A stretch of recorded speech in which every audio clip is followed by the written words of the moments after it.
We're here to introduce you to a 3-day retreat for mothers of daughters called Mothers Journeying Together. Helena and I created it and we also run it. And we just wanted to share with you some of what lies behind why we created it, what we're hoping to do with you on this 3 days, and also some of the bigger picture. So it started for me with a question. It was actually a question of myself. What kind of mother do I want to be? What kind of mother do I feel like I'm not managing to be? What am I carrying from my own experience of being mothered into the way that I'm now parenting? And am I really conscious and aware of how I'm doing that? And Mothers Journeying Together is a retreat for mothers of daughters who just want to parent with intention and integrity and with a sense of connection to themselves and to the mother line. It's just a chance for you to pause and reflect, and then also to gently explore the story of how you were mothered and the woman that you've become and what you want to pass on to your daughter. So it's for mothers of daughters, whether your daughter is 4 or 14 or fully grown, just to come exactly as you are with a sense of curiosity, a sense of willingness to explore what it means to be a mother today, what it means to be to you, to mother your daughter today. And together we'll explore where it is that you feel you need support, what that support might look like. You'll also be there in alongside many other mothers who are journeying alongside you with similar questions, but it's a time for you just to listen to yourself more deeply, to mother not just your daughter but yourself as well, and to come home to the woman that you're becoming. But first, I'd like to just start with the bigger picture. Why are we doing this? Why are we offering this to mothers? I think that's probably where I come in, Kim, because of having chosen not to be a mother myself this time, working with women since early 90s, late 80s, 1980s, and having been in a role of a mother of two boys that since they were 10 and 11. So I have the mothering role, but not a biological mother. Where I come from is I am busy with the woman in the mother. I'm very busy with, I remember many years ago, there was, I can't remember if it was a title or was just a woman who said about the woman you call mother was silenced before you were born. And that there was a level where my interest for this work came in of being curious about how come that an important relationship like mother-daughter, probably one of the most important relationships, has had such a bad press that we end up feeling alienated from our mothers, alienated from our daughters, alienated from the mothering line, as you mentioned, alienated from the traditions of women, and alienated amongst ourselves as women, whether we are mothers or not. And considering that there's not a single person on this planet yet, at least, that hasn't been born by a woman, that isn't either a son or a daughter of a woman who is their mother, the lack of support, the lack of importance that is given to probably the most important role a woman can take in her life. Not because it is not important to do all the other things, but because as a mother, you are the first role model for your daughter. You are the one who is setting the tone for not only how to be or become a woman, how to relate to other women, how to relate to a mother, how you relate to your own mother, how you relate to men and the masculine, how you relate to your body, how you relate to food, nature. It is the feminine is the ground of all of existence. And at the same time, we don't, like, mothering is taken for granted. Left without childcare, left without payment for it. Like, I'm Danish, that's where my accent is from. So And in Denmark, even back in the 50s, 60s, 70s, we had childcare, 6 months paid, what do you call it, leave for the new parent. And so it is, I know it is not just in England, but in England in particular, I was shocked when I first came to England to realize actually how low on the radar screen mothering is. Yeah. So there's a long, long story. But it's not just in our modern culture. It is going back a long, long time of the rift between mothers and daughters, the rift between women, that we are not supporting each other. We become competition. We see each other as somebody to be envious of rather than somebody that we're actually being supported by. And I am passionate about making women feel that we are absolutely sisters. We are different. We have different voices. We have different qualities. We have different strengths. But we have so much to give. The nurturing, the caretaking is super important. We are very good at it. Sometimes too good at it to the detriment of ourselves. And also because we're not being allowed to really take the ownership of who we really are as women, we end up later in our mothering not being able to mother our daughters as they grow and develop, because there are different stages. You know it yourself. We can talk much more about that, Kim. But a 4-year-old daughter doesn't need what a 14-year-old daughter needs, doesn't need what a 24-year-old, 34, 44-year-old daughter. But that relationship is still important all the way through. And she's constantly, if the connection is there, if it hasn't already been broken, then she's constantly looking to you. And as a mother, where do you get your support from? So our idea of doing this mothers journeying together after doing girls journeying together that you have been running for so many years, it was partly also what we realized is that the mothers who bring the girls to the girls journeying together, benefiting so much from the mothers meeting up in the groups along with that, that they actually, mothers deserve to have a space for themselves to journey together.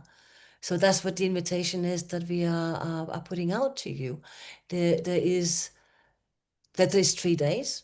We are not going to go to the depth of everything. We can continue more afterwards. We are going to just ask a lot of questions, open a lot of doors, hear a lot of stories, share a lot,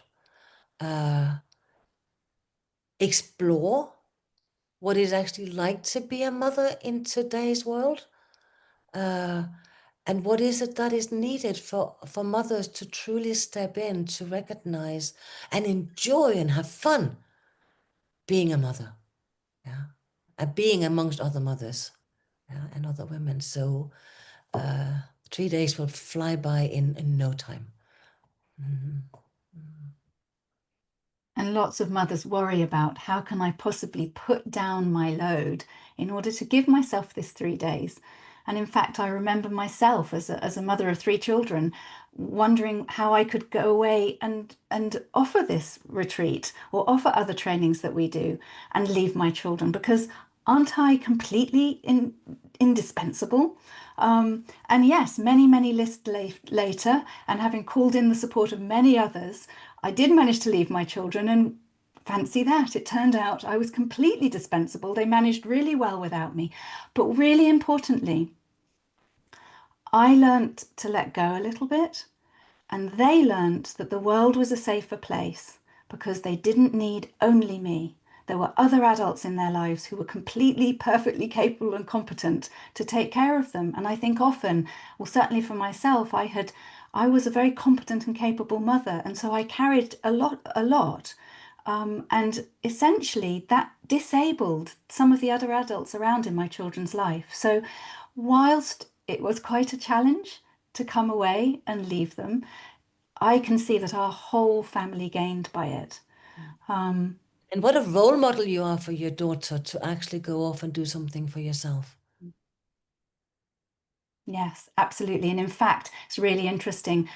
talking to the women that we have worked with over the years, how often their own children, whilst they might feel kind of like, don't leave me, it's like, oh, go and do that.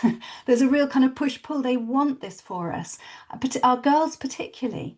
I've worked for many, many years with girls. We train women to run girls groups, and one of the things we ask the girls is, what are you looking forward to about becoming a woman? And it starts off really kind of excited, like, I'm going to wear what I want, I will eat what I want, I'll go to bed when I want, I'll have as many pets as I like, I can go on holiday wherever I want to, I can have whatever friends.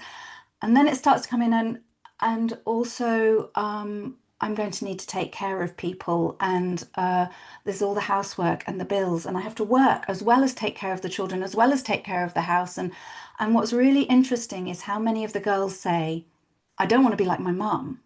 Yeah. And that is sad. Really sad.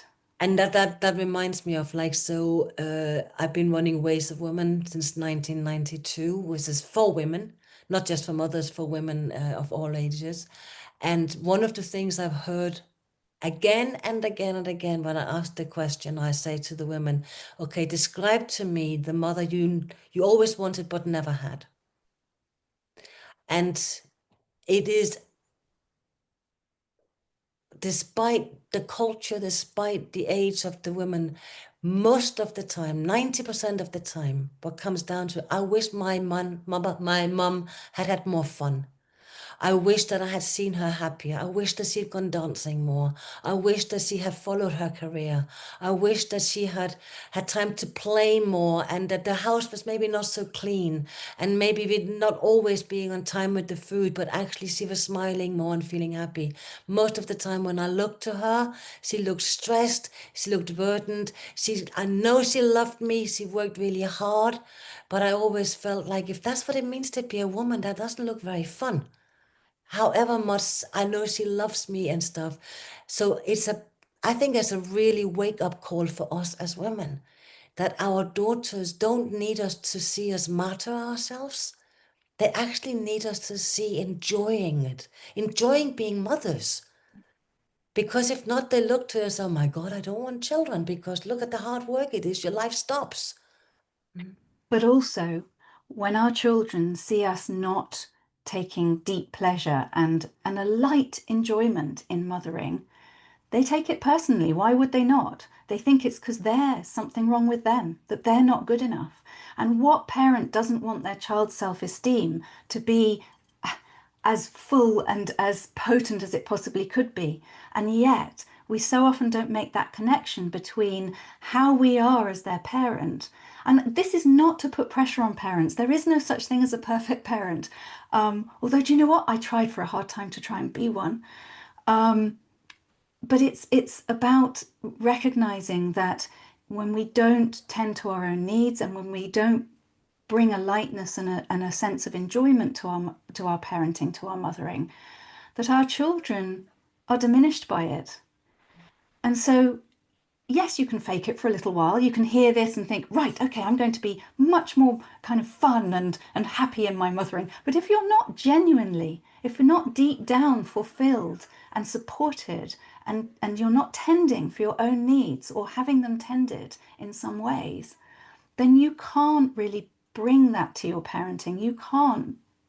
Our children are so finely attuned to how we really are. It's like it's for their survival. They are really finely attuned. Who hasn't had a daughter call you out when you kind of think you're saying and doing one thing, and then she says, "But why are you like that?" And you kind of think, "I'm not." Or Why when you give that cuddle like half-heartedly and they pull you back and say, no, I want a real cuddle. Yeah, yeah. No, I remember you told me that once, and it really stuck with me, Kim. That one is like they have bullshit detectors. Yeah, yeah. But I want to come back on something you just said because I have a lot of compassion for mothers who want to do it perfectly. The intention is so good. It's real. It's genuine. It's out of love. They want the best and better for their child. And most of the time what we forget is that like as a lot of time we don't want to repeat what we had, or we want to learn from the mistakes that we feel that our parents didn't get right. So we definitely do not want to do it like them if we've had difficulties with our own parents, our own mother. And what we forget, what mothers forget, what parents forget, is that that child did not have your experience. You are not your mother. Yeah. So this is where the whole line between how do I mother myself and how do I mother my daughter is interconnected. And the perfect parent that we want to be for our daughter has more to do with sometimes the perfect mother we wanted for ourselves. But it's not easy to see the difference between the two. It's really not easy to see the difference. Not in oneself. I think it's much easier to see when somebody else is doing it. And it's one of the reasons that's so useful for mothers to come together and journey together. Not to definitely to compare stories, but more with a sense of, oh my God, you do that too. Oh God, I recognize myself. Oh, you suffer from that. Oh, you struggle with that too. Oh, you're fed up with that also. So there can be all kind of tears and laughter and learning, and because we become mirrors to one another. We are not as different as we in our everyday life go around feeling that we are so different and isolated. But it's not until we actually come together in a circle that we come together and share honestly without any needing to be as you always say to the girls, you're welcome just the way you are. You belong here just the way you are. And I think it's important that women and mothers hear that also. You're welcome in this space just the way you are. Yeah. Mm-hmm. And there's nothing to prove. No. There really is nothing to prove. The very fact that you sign up for this retreat already shows that you care deeply, and really want to do your very best mothering that you ever possibly could. So there really is nothing to prove. And hopefully you will find that you feel safe enough and brave enough to share how it really is. I've worked with hundreds of parents, and so often they say that the hardest thing is showing up at the beginning, because we all have this fantasy that other parents are doing it better than us, know more than we do, and are making fewer mistakes. When in actual fact, how often do we as mothers have a chance to just stop and pause and know what we know?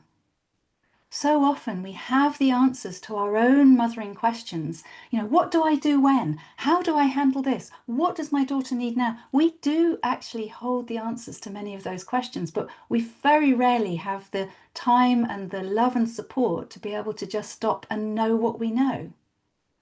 And that can be so empowering. It can just make you feel so much more able as a mother that actually I can handle anything. We don't have to be prepared. I know for myself, I read all the books when my children were very little, and there's a lot of support for parents when your children are young.